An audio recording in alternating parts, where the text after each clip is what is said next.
इस पर पिलातुस ने यीशु को लेकर कोड़े लगवाए और सिपाहियों ने कांटों का मुकुट गूंथकर उसके सिर पर रखा और उसे बैंजनी वस्त्र पहनाया और उसके पास आकर कहने लगे, हे यहूदियों के राजा, प्रणाम, और उसे थप्पड़ भी मारे।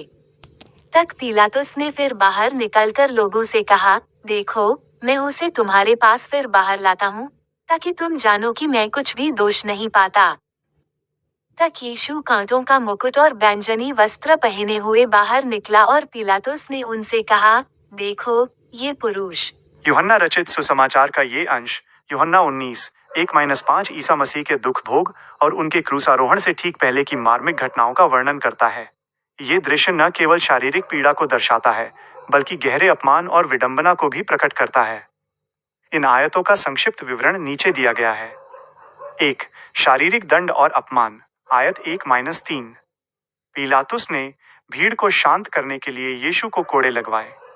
रोमन सैनिकों ने क्रूरता की हद पार करते हुए कांटों का मुकुट, उनके सिर पर चुभने वाले कांटों का ताज रखा, जो उनके राजा होने के दावे का मजाक उड़ाने के लिए था।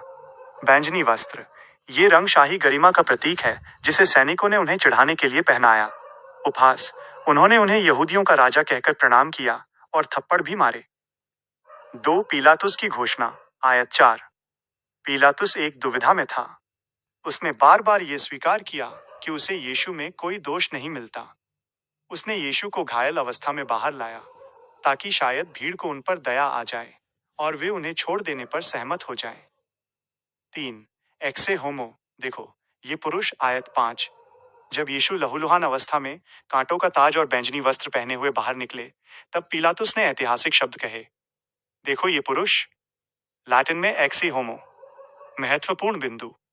विडंबना, जिस व्यक्ति का अपमान किया जा रहा था वो वास्तव में राजाओं का राजा था। शांति और धैर्य। इतनी पीड़ा और अपमान के बावजूद यीशु ने बिना किसी विरोध के ये सब सहन किया। न्याय की विफलता। पिलातुस जानता था कि यीशु निर्दोष हैं, फिर भी उसने राजनीतिक दबाव में आकर उन्हें दंडित किया। ये अंश बाइबल के सबसे प्रभावशाली दृश्यों में से एक है, जो मसीही विश्वास में मानवता के उद्धार के लिए यीशु के बलिदान की शुरुआत को दर्शाता है। सुबह की प्रार्थना परमेश्वर के साथ अपने दिन की शुरुआत करने का एक सुंदर तरीका है। यहाँ एक सरल और प्रभावशाली सुबह की प्रार्थना दी गई है, जिसे आप कर सकते हैं। सुबह की प्रार्थना।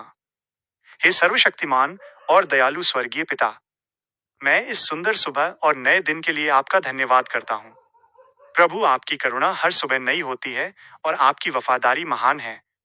आज के दिन को मैं आपके हाथों में सौंपता हूँ। मेरे विचारों, मेरे शब्दों और मेरे कार्यों पर आपका नियंत्रण हो।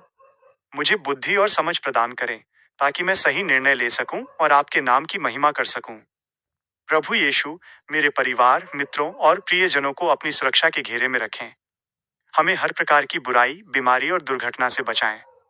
जो बीमार हैं, उन्हें चंगाई दें, और जो परेशान हैं, उन्हें अपनी शांति प्रदान करें। मेरे काम और मेरी मेहनत पर अपनी आशीष दें। मुझे वो सामर्थ्य दें कि मैं दूसरों के लिए आशीष का कारण बन सकूं। आपका वचन मेरे कदमों के लिए दीपक और मेरे मार्ग के लिए उजियाला बना रहे। सारी महिमा और आदर आपको देते हुए मैं यह प्रार्थना अपने उद्धारकर्ता प्रभु यीशु मसीह के नाम से मांगता हूँ। आमीन।